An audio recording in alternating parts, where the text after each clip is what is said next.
शहर में मूसलाधार बारिश लोगों के लिए परेशानी का बाइस बन गई है। अजमेर में बारिश के दौरान एक मकान पर आसमानी बिजली गिरने से काफी नुकसान पहुंचा है।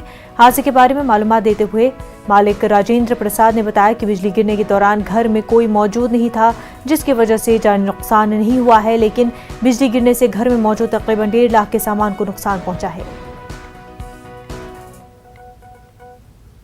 शाम को करीब 3 सवा 3 बजे बिजली गिरी। मैं घर पे नहीं था, मेरी मिसेज घर पे नहीं थी, बच्चे थे ओनली। छोटे बच्चे थे, एक बड़ी बच्ची थी 16-17 साल की। वो बाहर बैठे हुए थे हॉल में, लाइटें गई हुई थी, तो वो जैसे बिजली गिरी वो बच्चे सब भाग के बाहर चले गए दूसरों के मकान में। और ये मेरा नुकसान हो गया काफ़ी। ये जो पूरी लाइटें जल गई, सारा इलेक्ट्रिक जितना भी सामान था सारा जल गया।